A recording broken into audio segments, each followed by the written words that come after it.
चलो मेरे प्यारे बच्चों, नमस्कार। कैसे हो आप सब? बिल्कुल मस्त झकास होंगे। मेरे प्यारे बच्चों, मैं बता दूं आपको, मैं एक शपथ लिया हूं कि एक महीना में पूरे क्लास 12 का जितने सिलेबस है, जितने बुक और टॉपिक है, पूरे को मैं कवर करूंगा। मतलब एक महीना के अंतर्गत आपको क्लास 12 की बात करते हैं। क्लास 12 में फिजिक्स है, केमिस्ट्री है, साइंस की। क्लास 12 में chemistry, physics, biology, maths, Hindi, English, इतने सब्जेक्ट है साइंस वाले का। हर सब्जेक्ट का जितने चैप्टर है, हर चैप्टर का टॉप 10 क्वेश्चन सब्जेक्टिव क्वेश्चन लाऊंगा। क्योंकि आपको पता है, जैसे हम केमिस्ट्री की बात कर रहे हैं, हम लोग क्लास 12 की केमिस्ट्री का चैप्टर 1 हमारा ठोस अवस्था हम लोग को पढ़ना पड़ेगा। ठीक है, सिलेबस में है हम लोग को पढ़ने के लिए। दूसरे बोर्ड में से चैप्टर हटा दिया है, लेकिन हम लोग को पढ़ना है अभी बिहार बोर्ड के लिए। ठीक है, वीएससीबी की बात कर रहा हूं। मेरे प्यारे बच्चों, इसमें टोटल 16 चैप्टर है। कितने चैप्टर है? 16 चैप्टर। आपके एग्जाम में कितने क्वेश्चन पूछेंगे? 20 क्वेश्चन। शॉर्ट सब्जेक्टिव क्वेश्चन की बात कर रहा हूं। ऑब्जेक्टिव तो 70 पूछेगा ही। अब 20 क्वेश्चन में से 10 क्वेश्चन का जवाब देना है, लेकिन चैप्टर 16 है, यानी कि हर चैप्टर से एक एक क्वेश्चन लेगा तो 16 क्वेश्चन, और 4 चैप्टर से और 4 क्वेश्चन लेगा यानी कि 20 क्वेश्चन। यानी कि हर चैप्टर से एक एक क्वेश्चन भी लेगा तो 16 क्वेश्चन हुआ। अब कोई कोई चैप्टर से 2 क्वेश्चन लेकर 20 क्वेश्चन पूरा देता है। ठीक है, लेकिन अप्रोक्स हम 16 क्वेश्चन भी एक एक क्वेश्चन लेता है, तो हर चैप्टर से एक क्वेश्चन पूछेगा। यानी कि एक किसी भी चैप्टर से हम एक क्वेश्चन अगर हम टच कर लेते हैं, तो एक क्वेश्चन अगर हम एग्जाम में कौन आएगा तो पता नहीं चलेगा, तो 10 क्वेश्चन पढ़ लीजिए। एक चैप्टर का 10 सब्जेक्टिव क्वेश्चन याद कर लीजिए भाई, आधे घंटे का खेल है, आपका याद हो जाएगा, और इसमें से एक क्वेश्चन आपके एग्जाम में फिक्स से आ जाएगा। तो हम हर चैप्टर का टॉप 10 क्वेश्चन सब्जेक्टिव लेके आ रहा हूं। आप लोग फटाफट आप लोग क्या कीजिए, इसकी तैयारी कर लीजिए। और साथ में क्या होगा मेरे प्यारे बच्चों, टॉप 10 क्वेश्चन सब्जेक्टिव है, साथ में आपको ऑब्जेक्टिव क्वेश्चन कितने होंगे? हर चैप्टर का 40 ऑब्जेक्टिव क्वेश्चन। अब लॉन्ग क्वेश्चन भी है, तो आपको जिस चैप्टर से लॉन्ग क्वेश्चन आते हैं, तो हर चैप्टर से 2 लॉन्ग क्वेश्चन। समझ रहे हैं? बस आराम से क्लियर हो जाएगा, नो डाउट। ठीक है, और मेरे प्यारे बच्चों, टॉप 10 क्वेश्चन यानी कि हर सब्जेक्ट का टॉप 10 क्वेश्चन, और साथ में 40 ऑब्जेक्टिव क्वेश्चन और 2 लॉन्ग क्वेश्चन। हर सब्जेक्ट का आपको पूरे चैप्टर का बनाकर एक बहुत प्यारा सा नोट्स दिया जाएगा, बहुत कम पेज में। उसको लेना है तो मेरे प्यारे बच्चों ले सकते हैं, आप दिए गए नंबर पर कांटेक्ट कर सकते हैं। सबसे पहला क्वेश्चन आपको क्लास 12 की केमिस्ट्री पढ़ रहे ठोस अवस्था सॉलिड स्टेट केकेजी क्लासेस के यूट्यूब चैनल पे। ठीक है, आप लोग चैनल सब्सक्राइब जरूर कर लीजिएगा। इकाई सेल की बात करते हैं। देखो मेरे प्यारे बच्चों, इकाई सेल को हम एकक कोष्टिका भी कह देते हैं। इकाई सेल को हम लोग एकक कोष्टिका भी कह सकते हैं। इकाई सेल क्या है? जिसे हम एक दीवार बनाते हैं। जैसे यहां पे एक दीवार का निर्माण कर रहे हैं, सपोज यहां पे एक दीवार बनाए हम। ठीक है, तो दीवार क्या एक प्रकार का ठोस है, क्रिस्टल है। ये क्या है? ठोस, क्रिस्टल कह सकते हैं, ठोस है। ठीक है, ये क्या एक प्रकार का ठोस है। तो किससे मिलकर बना ये? तो ये छोटी छोटी ईंटों से मिलकर बना। ईंट है, ईंट। तो हम क्या कहेंगे बुआ, इकाई सेल वह सूक्ष्मतम सेल होता है, इकाई सेल वह सूक्ष्म कण होता है जिसको बार बार दोहरा करके, जैसे ईटा को बार बार थकिया के हम लोग दीवार बना देते हैं। लड्डू कैसे बनता है? बहुत सारे बुनिया को एक लगा हम दबाकर एक लड्डू बना देते हैं। तो कहता क्या है, किसी क्रिस्टल का वह सूक्ष्मतम इकाई, सूक्ष्म मतलब वह छोटी से छोटी इकाई जिसको बार बार पुनरावृत्ति करके, पुनरावृत्ति मतलब दोहराना, बार बार उसको दोहराना, पुनरावृत्ति करके एक क्रिस्टल का निर्माण की जाती है। जैसे कि आप एक लकड़ी की बात करें, लकड़ी की ठोस होता है, लकड़ी में अगर काटेंगे तो बहुत छोटी छोटी कुनाई में निकलता है, कुनाई निकलता है, तो वह कुनाई से ही मिलकर बना है ना। अब एक लकड़ी कैसे बन गया? छोटी छोटी कुनाइयों से बहुत सारे कुनाई मिला तो एक कुंदा, लकड़ी का कुंदा बन गया, मतलब एक लकड़ी का ठोस बन गया। तो उसी तरह से कहा गया, किसी क्रिस्टल का वह सूक्ष्मतम इकाई, वह छोटी से छोटी इकाई जिसको बार बार पुनरावृत्ति मतलब दोहरा करके एक क्रिस्टल का निर्माण करते हैं, एकक कोष्टिका कहलाता है, या इसको हम इकाई सेल कह सकते हैं, या एकक कोष्टिका कहेंगे। समझ में है? मेरे प्यारे बच्चों, मैं बता दूं, हर सब्जेक्ट का, हर चैप्टर का टॉप 10 क्वेश्चन सब्जेक्टिव और 40 ऑब्जेक्टिव क्वेश्चन, यानी कि केमिस्ट्री का 16 चैप्टर, 16 चैप्टर, फिजिक्स का पूरा, केमिस्ट्री पूरा, biology, math, Hindi, English, total को आपको एक बहुत प्यारा सा सबका अलग अलग पीडीएफ बनाकर मिल जाएगा आपको बेहतरीन तरीका से कम पेज में। हिंदी मीडियम अलग है, इंग्लिश मीडियम अलग है, और उसको लेने के लिए मेरे प्यारे बच्चों नीचे नंबर दिख रहा है कांटेक्ट सर का, कितना पैसा लीजिएगा? पैसा बहुत कम लेंगे बुआ, बहुत कम लेंगे। कितना? मात्र 299। अब इस 299 में आपको पूरे ऑल विषय का है, एक विषय नहीं, ऑल विषय का, all chapter important top 10 question, और इतना पढ़िए 400 प्लस आराम से आ जाएगा, नो डाउट आराम से 400 प्लस आ जाएगा, गारंटी वाला। एक भी क्वेश्चन बाहर नहीं जाएगा, आराम से 400 प्लस कर सकते हो। इसको लेने के लिए दिए गए नंबर कांटेक्ट कर सकते हो। लेने के बाद आपका नंबर व्हाट्सएप ग्रुप में ऐड की जाएगी, बॉयज ग्रुप अलग है, गर्ल्स ग्रुप अलग है, ताकि आप लोग पूरे एग्जाम तक हेल्प मिल पाए। अब हम नहीं रुकेंगे, फटाफट आगे बढ़ेंगे। कांच को अतिस्थितित द्रव क्यों कहा जाता है? देखो मेरे प्यारे बच्चों, कांच जो होता है, कांच शीशा, उसको द्रव के रूप में मापा जाता है, क्योंकि कांच क्या है? अक्रिस्टलीय ठोस है, अक्रिस्टलीय ठोस है, और उसमें बहने के कुछ गुण मौजूद है। बहने का मतलब वो बहने की क्षमता, वो गति कर सकता है, जिससे पानी बहता है ना, उसी तरह से द्रव शीशा भी बहता है। अब कहोगे सर मजाक क्यों कर रहे हैं? बिल्कुल सही बोल।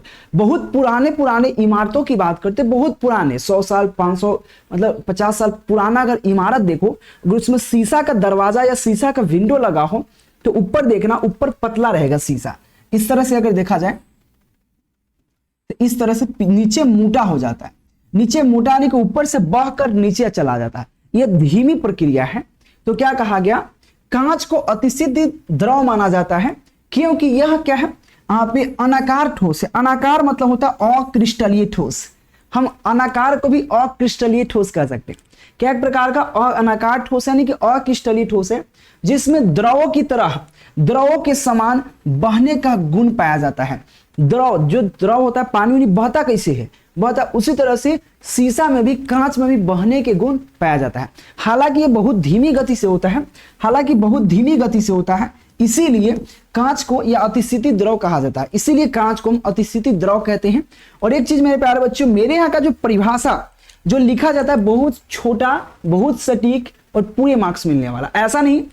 क्योंकि देखो बुक का आंसर खुद आप पढ़ के देख लेना, इसी क्वेश्चन का आपको याद नहीं होगा, लेकिन यही याद हो जाएगा। कांच को अतिस्थितित द्रव माना जाता है क्योंकि कांच क्या है? एक अक्रिस्टलीय ठोस है, अनाकार ठोस है, और इसमें द्रव की तरह बहने की गुण पाया जाता है। हालांकि यह धीमी गति का होता है, धीमी गति से होता है, इसीलिए कांच को अतिस्थितित द्रव कहा जाता है। यह बेसिकली पुराने इमारतों में ऐसा बहने की गुण देखा जा सकता है, ऐसे भी लिख सकते हो। ठीक है, चलिए अगले क्वेश्चन देखा जाए मेरे प्यारे बच्चों। क्वेश्चन कहता है नेटवर्क ठोस किसे कहते हैं? उदाहरण दे। नेटवर्क ठोस क्या है बुआ? तो ऐसे ठोस होते हैं जिसमें बेसिकली क्या होता है, यहाँ पे सहसंयोजी बंधन से जुड़ा होता है। यहाँ पे कोवाइलेट मतलब होता है सहसंयोजी। मैं यहाँ पे कोवाइलेट का प्रयोग किया, इसको हम कहेंगे सह संयोजी, सह संयोजी। हिंदी में इसको कोवाइलेट को सहसंयोजी कहते हैं, या आप कोवाइलेट भी याद रखते हैं। ठीक है मेरे प्यारे बच्चों, नेटवर्क ठोस क्या है? नेटवर्क ठोस वैसे ठोस होते हैं या वे ठोस होते हैं जिसमें संपूर्ण क्रिस्टल में परमाणु एक दूसरे से सहसंयोजन बंधन द्वारा जुड़े होते हैं। यानी कि नेटवर्क ठोस वे ठोस होते हैं, यानी कि वे सॉलिड होते हैं, वे सॉलिड स्टेट होते हैं जो जिसमें संपूर्ण परमाणु एक सहसंयोजी बंधन, जिसको हम लोग क्या, कोवाइलेट बंधन, कोवाइलेट बॉन्ड, यानी कि सहसंयोजी बंधन द्वारा जुड़े होते हैं। पूरे परमाणु, जो भी नेटवर्क ठोस है उसके पूरे परमाणु जो है सहसंयोजी बंधन द्वारा जुड़ा होता है। ठीक है ना, ये हमारे बहुत कठोर होता है। जो यहाँ पे नेटवर्क ठोस काफी कठोर होता है, इसका गलनांक काफी उच्च होता है, इसको जल्दी से गला नहीं सकते हो। ये क्या है, और ये अक्सर विद्युत के कुचालक होते हैं, और ये इससे विद्युत धारा प्रवाहित नहीं कर सकते हैं। अब कहोगे सर लोहा, अब लोहा तो भाई ठोस तो है, लेकिन वो विद्युत का चालक है, और वह बेसिकली उसमें सहसंयोजी बंधन नहीं होता है, इसलिए क्या है, वो नेटवर्क ठोस नहीं है। ठोस बहुत प्रकार के हैं, तो वैसे ठोस जिसका गलनांक उच्च हो, जो विद्युत का कुचालक हो, वो बहुत ज्यादा कठोर हो। और सबसे कठोर पदार्थ कौन है? हीरा है। तो हीरा क्या होगा? नेटवर्क ठोस है। और याद रहे यहाँ पे 3-4 ऑब्जेक्टिव क्वेश्चन मैं आपको क्लियर कर दूं। आपसे पूछेगा कि भाई हीरा में कौन सा बंधन पाया जाता है, तो कौन सा बंधन? हीरा किसका है? तो याद रखना सहसंयोजी बंधन, जिसको कोवाइलेट कहेंगे, सहसंयोजी बंधन, सहसंयोजी बंधन। ठीक है बुआ, क्योंकि हीरा में पूछेगा यह सहसंयोजी बंधन किस में पाया जाता है? हीरा में कौन सा बंधन, सहसंयोजी बंधन यानी कोवैलेंट। आगे एक और ऑब्जेक्टिव बनेगा, सबसे ज्यादा कठोरतम पदार्थ कौन है, हीरा का गलनांक कितना होता है, सबसे ज्यादा होता है। ठीक है, तो ये चीज आपको पूछेगा। तो नेटवर्क ठोस क्या है, तो नेटवर्क ठोस में कौन सा बंधन होता है, सहसंयोजी बंधन। तो नेटवर्क ठोस वे ठोस होते हैं जिसमें ठोस के सभी परमाणु सहसंयोजी बंधन द्वारा जुड़े होते हैं, ही ना होता है। इसकी गलनांक काफी उच्च होता है, ये काफी कठोर होता है, और इसमें क्या होता है, ये अक्सर विद्युत के कुचालक होते हैं, नेटवर्क ठोस कहलाते हैं। उदाहरण के लिए हीरा। ठीक है, आगे चलिए। अगला हमारा क्वेश्चन हुआ है, क्वेश्चन कहता है कि रावादार ठोस क्या है, उदाहरण दे। रावादार ठोस की बात करते हैं। देखो रावादार ठोस होता क्या है, तो रावादार ठोस वे ठोस होते हैं जिसमें अणु या परमाणुओं की व्यवस्था अनियमित होता है। अनियमित मतलब व्यवस्थित नहीं होता है। जैसे कि आप देखोगे कोई ठोस में क्या होता है, एक अरेंज, एक पैटर्न होता है, इस तरह से एक पैटर्न बना होता है, एक के ऊपर एक के नीचे एक, ठीक है ना, एक पैटर्न बना होता है। लेकिन बेसिकली क्या है, आपको बेरावादार ठोस में कोई पैटर्न नहीं होता है। ये देखो एक पैटर्न में है, चाहे ऐसे देखो चाहे ऐसे देखो, एक पैटर्न में है, पूरे एकदम पैटर्न में है कि नहीं। तो एक नियमित क्रम से व्यवस्थित है। तो कहता है रावादार ठोस वे ठोस है जिसमें अणु या परमाणु या आयन की जो व्यवस्था है अनियमित होता है। यह नियमित क्रम में नहीं होगा, अनियमित होता है। इसे लंबी दूरी तक, यानी कि लंबी दूरी तक कोई नियमित, यहाँ पे क्या होता है, नियमितता नहीं होती है। याद रहे, इसमें लंबी दूरी तक कोई नियमितता नहीं होती है, और ये ठोस समय के साथ धीरे धीरे क्या हो सकता है, यहाँ पे बह सकता है, यानी कि धीरे धीरे बह भी सकता है। जैसे कि प्लास्टिक, कांच, टायर, ये सब क्या है, समय के साथ ये पिघलता जाता है और इसको पिघलाकर कुछ बना भी सकते हैं। ठीक है, तो ये भी ठोस है, लेकिन ये पिघल सकता है, गर्मी पड़ेगा तो पिघलेगा। तो सीधा कहा यहाँ पे रावादार ठोस क्या है, तो रावादार ठोस वे ठोस होते हैं जिसके अणु, परमाणु एवं आयन क्या होते हैं, अणु, परमाणु, आयन अनियमित क्रम में व्यवस्थित होता है, या उसकी व्यवस्था अनियमित रूप से होता है। और इसमें क्या होता है, बहुत लंबी दूरी तक नियतता नहीं होती है, और इसको एक फिक्स दूरी तक होती है। ठीक है, तो ये कहा गया लंबी दूरी तक कोई यहाँ पे नियमितता नहीं होती है, और यह समय के साथ धीरे धीरे बह सकता है। जैसे कि कांच हुआ, प्लास्टिक हुआ, टायर हुआ, टायर जो होता है टायर ट्यूब, ये हुआ, ये सब क्या है, बेसिकली हमारा रावादार ठोस है। मेरे प्यारे बच्चों, मैं आप सभी से रिक्वेस्ट करूंगा,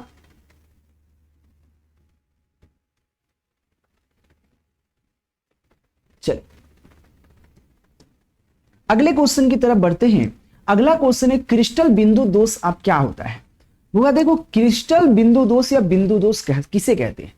आपको क्वेश्चन ऐसे भी कर सकता है कि बिंदु त्रुटि। बहुआ त्रुटि का मतलब होता है दोष, उसमें दोष होता है, ये दोष, दोष मतलब होता है त्रुटि। जो यहां पे लिखा हुआ त्रुटि, त्रुटि नहीं, फ्रूटी, त्रुटि मत समझना, त्रुटि की बात कर रहे हैं, दोष या त्रुटि की बात कर रहे हैं। तो याद रखना क्रिस्टल बिंदु त्रुटि से आप क्या समझते हैं। और एक चीज बगल में डेट भी दे रखे हैं कि कितना बार किस एग्जाम में पूछा गया। तो याद रखना इस दोष में जो अवयवी कण होता है, अवयवी कण जो है अपना जालक बिंदु होकर छोड़कर गायब हो जाता है, या अपने स्थान को छोड़कर अंतरकाशीय स्थान में प्रवेश कर जाता है, जिसे बिंदु दोष कहते हैं। बिंदु दोष समझने से पहले मैं आपको चाहूं तो शटकी एवं फ्रेंकल दोष समझा सकता हूं। देखो बिंदु दोष क्या कहा, दो चीज हो सकता है। जैसे कि एक रूम है, एक रूम मान ले जाए, इस रूम में बहुत सारा सामान रखा हुआ है, बहुत सारे सामान रखा हुआ है, तो उस सामान को हम लोग क्या कहेंगे, अवयवी कण कहेंगे। मान लेते हैं क्रिस्टल है, एक क्रिस्टल है, ठीक है ना, इसमें बहुत सारा अवयवी कण रखा हुआ, तो रूम में बहुत सारा सामान है तो उसको अवयवी कण मान लेते। या तो वहां पे सामान के जगह, जब बहुत सारा सामान रखा हुआ उसमें जगह खाली कैसे हो सकता है, या तो वहां के कोई सामान हटा दी जाए, यानी कि गायब कर दी जाए, तो वहां पर जगह खाली हो जाएगा, रिक्त स्थान बन जाएगा, यानी कि एक त्रुटि हो जाएगा। या ऐसा भी हो सकता है कि उस सामान वहां से हटा करके उसी रूम में से, उस रूम से गायब कर दिया जाए, या उसी रूम में कहीं स्थान पर रख दी जाए। तो ही कहता है इस दोष में अवयवी कण जो है अपना जालक बिंदु, यानी कि अपने घर को छोड़कर, जालक बिंदुओं को छोड़कर या तो गायब हो जाता है, यानी कि बाहर निकल गया, गायब हो जाता है, या अपने स्थानों को छोड़कर अंतरकाशीय स्थान में चला जाता है। या तो भाई सामान जो है या तो गायब हो जाएगा रूम को छोड़ के, या उसी रूम में एक सामान, जैसे कि यहाँ पे मैंने एक पैड रखा हुआ, ये मान लेते हैं हमारा कीपैड है, इस कीपैड को हो सकता है कि यहां से हटाकर हम दूसरे जगह रख दें, तो यहाँ जगह खाली हो जाएगी, तो इसको अंतराकाशीय स्थान कहेंगे, एक कोना में जाकर रख देते हैं, ठीक है, तो इसको अंतराकाशीय स्थान। तो वहां पे अंतराकाशीय स्थान में प्रवेश कर जाता है, बिंदु दोष कहलाता है, या क्रिस्टल बिंदु त्रुटि कहलाता है। क्रिस्टल बिंदु त्रुटि कहिए, त्रुटि या दोष वही चीज होता है, ध्यान देना। तो यहाँ पे दो कंडीशन हो सकता है, या तो अपने जालक बिंदुओं को छोड़कर वो गायब हो सकता है, या अपने जालक बिंदुओं को छोड़कर अंतराकाशीय स्थान में जा सकता है, उसे हम बिंदु दोष कहते हैं। और आपके सामने कितना बार पूछा गया, कहने की मुझे जरूरत ही नहीं। अगला क्वेश्चन है बुआ, षटकी दोष एवं फ्रेंकल दोष में अंतर। मैं अंतर पढ़ाने से पहले मैं आपको षटकी दोष एवं फ्रेंकल दोष पढ़ाना चाहूंगा। सबसे पहले षटकी दोष पढ़िए, फिर फ्रेंकल दोष पढ़ाएंगे। देखो वो षटकी दोष क्या है, एक बिंदु दोष का ही प्रकार है।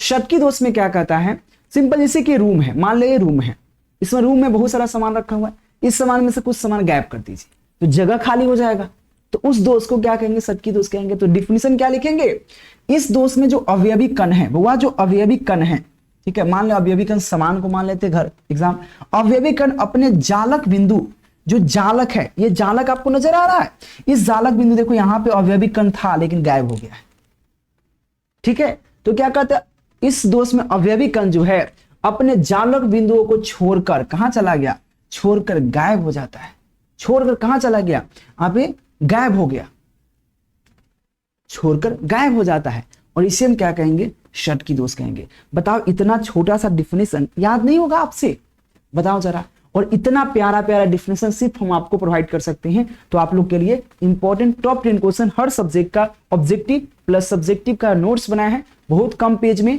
आप लोग लेने के प्रयास कीजिएगा, ठीक है। तो इस दोष में जो अवयवी कण अपने जालक बिंदुओं को छोड़कर गायब हो जाता है, जैसे कि रूम में बहुत सारा सामान है, वो अवयवी कण है, रूम को हम एक जालक मान लेते हैं, इस जालक में बहुत सारा सामान रखा हुआ है, उस सामान को कुछ गायब बाहर निकाल दीजिए या गायब कर दीजिए, तो वहां जगह खाली हो जाएगा, इस दोष को हम षटकी दोष कहेंगे, ठीक है। एग्जाम्पल यहाँ पे देख सकते हैं, तो यहाँ पे क्या हुआ, एक दोष है, एक मान लीजिए एक रूम है, इस रूम में बहुत सारा कण रखा हुआ है हर कोना पर, तो यहाँ पर दो लगा हमको नजर आ रहा है, यहां से और यहां से अवयवी कण गायब हो गया है कि नहीं। चल अब हम पढ़ेंगे थोड़ा सा फ्रेंकल दोष, षटकी, अब उल्टा थोड़ा सा चल रहा है, क्यों, क्योंकि थोड़ा सा क्वेश्चन है ऐसे था। तो फ्रेंकल दोष क्या कहता है, देखो इस दोष में क्या अवयवी कण अब गायब नहीं होता है, जैसे कि रूम है, रूम में सामान रखा हुआ है, अब जिस सामान को अगर बाहर निकाल दिए या गायब कर दिए तो जगह पूर्णतः खाली होगा, घनत्व में कमी आ गया, तो उसमें क्या हुआ भाई, जगह खाली हो गया। अब जगह खाली हो गया तो सीधा कहता है कि उस रूम का सामान या तो गायब कर दो या बाहर निकाल दो, तो उस दोष को हम षटकी दोष कहेंगे। लेकिन फ्रेंकल दोष में कहा भाई रूम का सामान रहने दो, लेकिन बस सामान को एक जगह से हटाकर कोई कोना में रख दो, अंतराकाशीय स्थान मतलब अंदर, पलंग के तर में, अंदर पलंग के तर में डाल दो भाई, हो सकता है भाई यहाँ पे सामान बहुत सारा है, पलंग के तर में अब पेटी रखे हुए, पेटी पलंग के तर में घुसा दीजिए, क्या दिक्कत। तो वही कहता है इस दोष में जो अवयवी कण है अपने जालक बिंदुओं को छोड़कर अंतराकाशीय स्थान में चला जाता है, यानी वही में रहता है, बाहर नहीं निकलता है, अंतराकाशीय स्थान में चला जाता है।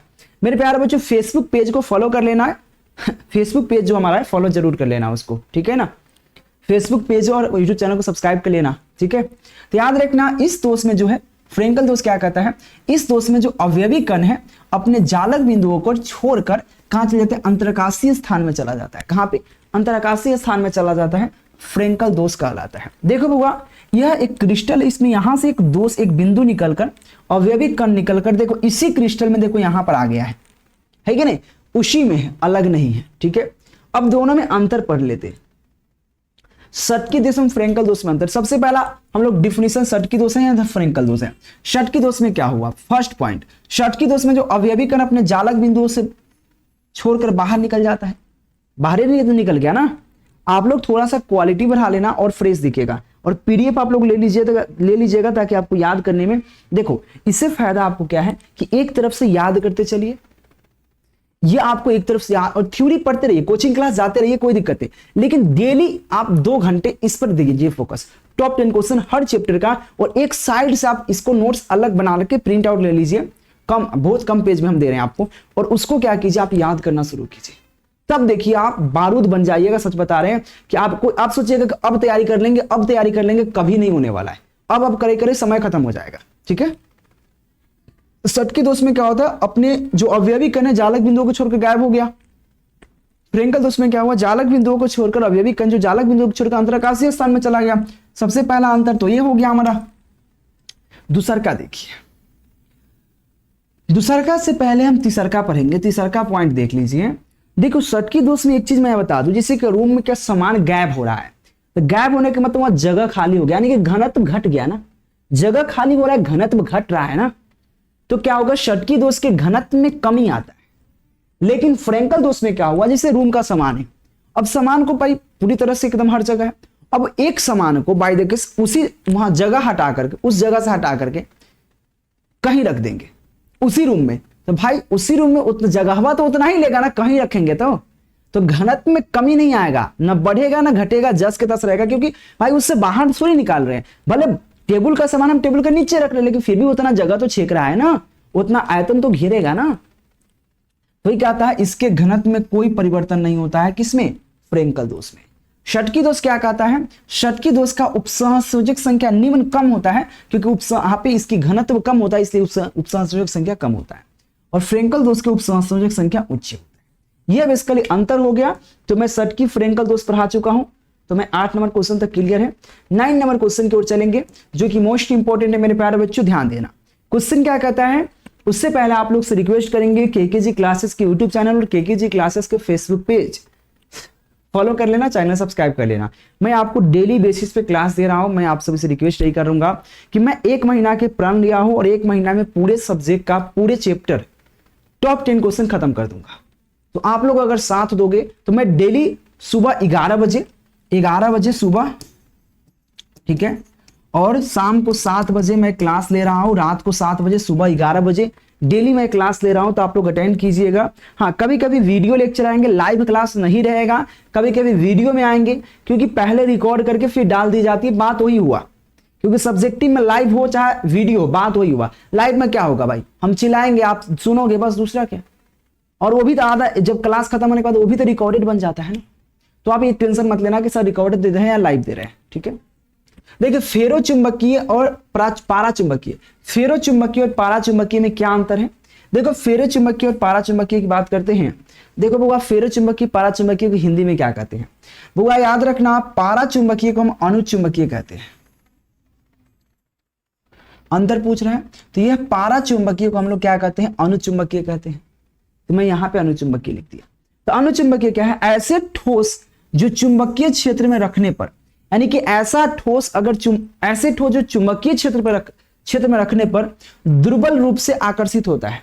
यानी कि अगर बाई द केस चुंबकीय क्षेत्र है और कोई ठोस पदार्थ के रखेंगे तो चुंबक खींचने का प्रयास करेगा, आकर्षित करेगा, लेकिन बहुत कमजोर से। अगर हम कोई चुंबकीय पदार्थ रखते हैं, जैसे कि निकेल के रखेंगे, लोहा को रखेंगे, निकेल लोहा, उसके बाद कोबाल्ट, इस अगर रखेंगे कहीं चुंबकीय क्षेत्र में, चुंबकीय क्षेत्र उसको खींचेगा, लेकिन बहुत धीमी तरीके से खींचेगा तो सही, लेकिन बहुत धीमी तरीके से खींचेगा। तो यहां पे अनुचुंबकीय क्या है, ऐसे ठोस जो चुंबकीय क्षेत्र में रखने पर दुर्बल रूप से मतलब कमजोर रूप से आकर्षित करता है, खींचेगा जरूर, आकर्षित करता है, अनुचुंबकीय पदार्थ कहलाता है, या हम उसको कह सकते हैं पारा चुंबकीय पदार्थ कहलाता है। एग्जाम्पल के लिए कोबाल्ट हो गया, निकेल हो गया, लोहा हो गया आदि क्या है, अनुचुंबकीय है। अब आता है फेरी चुंबकीय, जिसको लौह चुंबकीय भी कहते हैं। फेरी चुंबकीय जो हमारे पास यह फेरी चुंबकीय है, फेरी चुंबकीय तो कहता है ऐसे ठोस जो चुंबकीय क्षेत्र में प्रबल रूप से आकर्षित होता है। जैसे कि लोहा पे, एक चीज यहां पे बात कर, लोहा हुआ, कोबाल्ट। अच्छा भाई एग्जाम्पल में थोड़ा सा यहाँ पे ना ऑक्सीजन होना चाहिए, निकेल होना चाहिए, ऑक्सीजन, सोडियम ऑक्सीजन, ये सब बेसिकली क्या है, सोडियम ऑक्सीजन, ये सब बेसिकली क्या है, यहाँ पर अनुचुंबकीय है, ठीक है। लेकिन लौह चुंबकीय की बात करते हैं, लौह चुंबकीय क्या है, ऐसे ठोस जो चुंबकीय क्षेत्र में, कोई ठोस पदार्थ है जो चुंबक है, चुंबकीय क्षेत्र उसमें रखेंगे तो जल्दी से खींच लेगा, फटाक से। कौन, लोहा हुआ, निकेल हुआ, कोबाल्ट हुआ। तो ऐसे ठोस जो चुंबकीय क्षेत्र में प्रबल रूप से, प्रबल मतलब काफी मजबूत से, आकर्षित मतलब खींचता है, आकर्षित होता है, उसे लौह चुंबकीय पदार्थ कहते हैं, यानी कि फेरोमैग्नेटिक कहते हैं।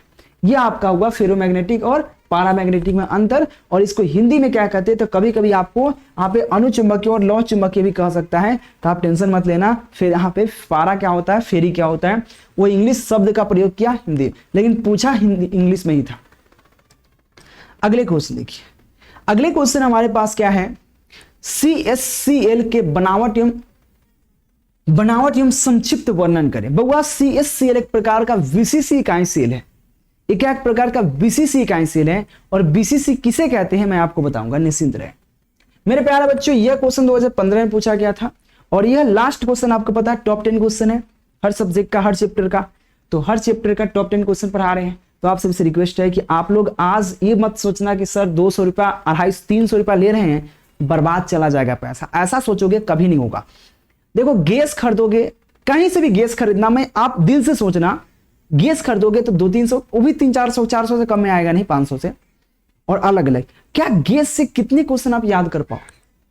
एक भी क्वेश्चन आपको सब्जेक्टिव याद नहीं होता है, क्योंकि परिभाषा देखो, हम इस क्वेश्चन का आंसर मात्र ये 2 लाइन में लिखा हूं, हो सकता है कि आप अधिकतम से अधिकतम 3 लाइन में लिख पाइएगा, 2 लाइन। क्या कोई गैस का डिफिनीशन, क्या परिभाषा 2 लाइन का होता है? नहीं, बता जरा, होता है क्या? नहीं होता है बुआ। मैं आपको कितना बार इस चीज को समझा दिया हूं, इसका जितना डिफिनीशन होगा ना, बहुत लंबा लंबा डिफिनीशन, शायद आप उसको करने में संभव नहीं है। और उसमें जो शब्द का प्रयोग किया जाता है काफी कठिन लेवल का शब्द रहता है, जिसे पर्यायवाची शब्द होता है, एक ही शब्द का 10 को मतलब होता है। तो हम लोग शब्द का प्रयोग करते हैं हल्का, जो हमारे देहाती भाषा याद हो जाए, ठीक है, यह मैटर करता है। तो क्या CSCl के बनावट का संक्षिप्त वर्णन देखो। CSCl का बनावट में परमाणु 8 कोना पर स्थित होता है। 8 कोना पर स्थित मतलब जैसे कि यहां पे कोई हम एक बना रहे, ठीक। देखो CSCl में कहता क्या है, ये जो अवयवी कण है बउआ, ये जो अवयवी कण है 8 कोना पर अवस्थित होगा, उपस्थित होगा 8 कोना पर। देखो वो 8 कोना बनाए, 8 को कोना है। तो कहता है CSCl का बनावट में परमाणु 8 कोना पर स्थित होता है, तथा अंतः केंद्र में भी एक बिंदु स्थित होता है। अंतः केंद्र मतलब होता है इसके मेन बीच में, अंतः केंद्र में, यानी कि इसके केंद्र में भी एक बिंदु उपस्थित होता है। तो ये कहा अंतः केंद्र में भी एक बिंदु उपस्थित होता है, ठीक है ना, क्योंकि यह एक क्या है, केंद्रीय घनीय यूनिट सेल है। केंद्रीय घनीय यूनिट सेल मतलब body centre cubic unit cell है, क्योंकि BCC इकाई है। BCC को हम लोग कहते हैं हिंदी में body centre cubic unit cell, English में, और हिंदी में कहते हैं अंतः केंद्रीय एकक कोशिका, body centre cubic unit cell, या हिंदी में कह सकते हैं केंद्रीय घनीय एक यूनिट सेल, ऐसे भी कह सकते हैं। और इंग्लिश में क्या कहते हैं, body centre cubic unit cell, BCC। तो BCC यहाँ पे CSCl की बनावट की बात करता है। तो CSCl के बनावट में परमाणुओं जो होता है 8 कोना पर उपस्थित होता है, साथ में अंतः केंद्र में भी एक अवयवी कण उपस्थित होता है, क्योंकि यह एक केंद्रीय घनीय यानी कि BCC होता है, यानी कि सीधा कह सकते अंतः केंद्रीय एकक कोशिका या अंतः केंद्रीय यूनिट सेल होता है। यह बेसिकली परिभाषा 2 लाइन का है, बहुत अच्छा सा है। तो मेरे प्यारे बच्चों, हर सब्जेक्ट का, हर चैप्टर का मैं इंपॉर्टेंट क्वेश्चन लाऊंगा और 1 महीना में पूरा खलास कर देंगे। तो आप लोग जितना जल्दी हो सके इसका PDF लीजिए और पढ़िए, और सबका प्लेलिस्ट बने चल जाएगा, और उस प्लेलिस्ट में आप जाकर क्लास को कर सकते हैं। बेहतरीन तरीके से मैं गर्दा उड़वा दूंगा, निश्चिंत रहे आप लोग। बस 1 महीना हमको समय दे, डेली 2 क्लास में खींचूंगा। जय हिंद, take care, bye bye, thank you. 11 बजे दिन में, रात में 7 बजे डेली क्लास देंगे, ध्यान रहे, धन्यवाद।